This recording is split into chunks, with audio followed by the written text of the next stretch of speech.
രാവിലെ വിധിയെഴുത്ത് തുടങ്ങുകയും ചെയ്യും. നമുക്ക് നോക്കിയാൽ എത്ര മണ്ഡലങ്ങളിലേക്കാണ് തെരഞ്ഞെടുപ്പ് നടക്കുന്നത്? 10 സംസ്ഥാനങ്ങളിലായാണ് തെരഞ്ഞെടുപ്പ് നടക്കുന്നത്. ഇത് 4ാം ഘട്ടത്തിലേക്ക് മണ്ഡലങ്ങൾ 96 മണ്ഡലങ്ങളിലേക്കാണ് തെരഞ്ഞെടുപ്പ് നടക്കുന്നത്. 1717 സ്ഥാനാർത്ഥികളാണ് മത്സരരംഗത്തുള്ളത്. ഇതിൽ 170 പേർ സ്ത്രീകളാണ്.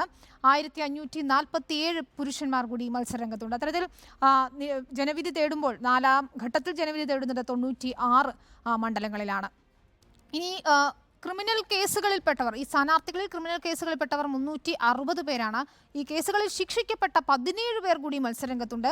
അതിൽ കൊലപാതക കേസുകളിൽപ്പെട്ടവർ 11 പേരാണ് എന്നുള്ള ഞെട്ടിക്കുന്ന വസ്തുത കൂടി വരുന്നു 4ാം ഘട്ടമായപ്പോഴേക്കും. എന്തൊക്കെ തരം കേസുകളായിരുന്നു എന്ന് നമുക്ക് നോക്കിയാൽ, ഞാൻ പറഞ്ഞതുപോലെ ക്രിമിനൽ കേസുകൾ 360 ആയിരുന്നു. കേസ് ശിക്ഷിക്കപ്പെട്ടവർ 17 11 പേർ കൊലപാതക കേസിൽപ്പെട്ടവരാണ്. കൊലപാതക ശ്രമത്തിന് 30 പേരുണ്ട്. സ്ത്രീകൾക്കെതിരായ അതിക്രമം നടത്തിയ 50 പേരും ഇത്തരത്തിൽ സ്ഥാനാർത്ഥികളായുണ്ട്.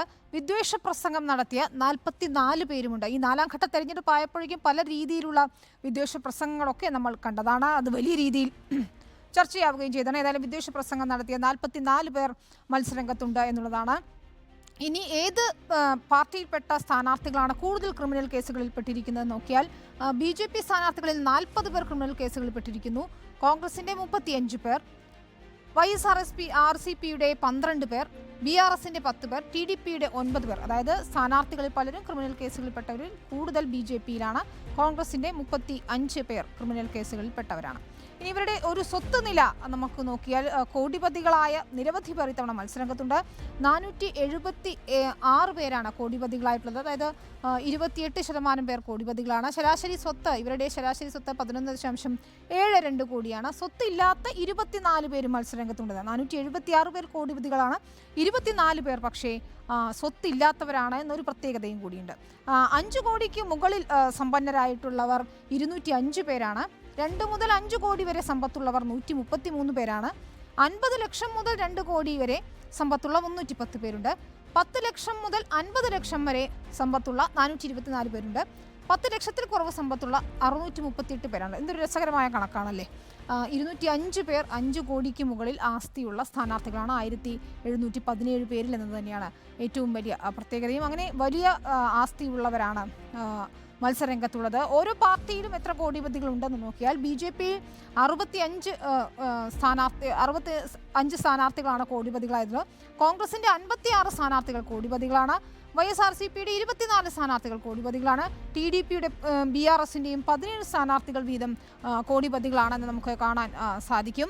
അങ്ങനെ വലിയ രീതിയിലുള്ള പ്രചാരണങ്ങൾ, കാശിറക്കിയൊക്കെയുള്ള പ്രചാരണങ്ങൾ നടത്താൻ പ്രാപ്തിയുള്ളവർ തന്നെയായിരുന്നു 4ാം ഘട്ട തെരഞ്ഞെടുപ്പിൽ.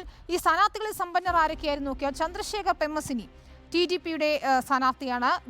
ആന്ധ്രാപ്രദേശിലെ ഗുണ്ടൂരിലാണ് അദ്ദേഹം മത്സരിക്കുന്നത്.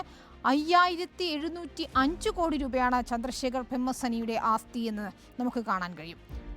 മറ്റൊരാൾ തെലങ്കാനയിൽ നിന്നുള്ള സ്ഥാനാർത്ഥിയാണ്. കൊണ്ട വിശ്വേശ്വർ റെഡ്ഡി BJP സ്ഥാനാർത്ഥിയാണ്. തെലങ്കാനയിലെ ചെവല്ലയിലാണ് അദ്ദേഹം മത്സരിക്കുന്നത്. ഒട്ടും പിറകിലല്ല. 4568 കോടി രൂപയാണ് കൊണ്ട വിശ്വേശ്വർ റെഡ്ഡിയുടെ ആസ്തി എന്ന് നമുക്ക് കാണാൻ കഴിയും. അത് BJPയുടെ സ്ഥാനാർത്ഥിയാണ് അദ്ദേഹം. അടുത്തത് നോക്കിയാൽ TDPയുടെ സ്ഥാനാർത്ഥിയായ പ്രഭാകർ റെഡ്ഡി വെമിറെഡ്ഡിയാണ് മറ്റൊരു ആസ്തിയുള്ള സ്ഥാനാർത്ഥി. 716 കോടി രൂപയാണ് ആന്ധ്രാപ്രദേശിലെ നെല്ലൂരിൽ മത്സരിക്കുന്ന പ്രഭാകർ റെഡ്ഡി വെമിറെഡ്ഡി എന്ന TDP സ്ഥാനാർത്ഥിയുടെ ആസ്തി.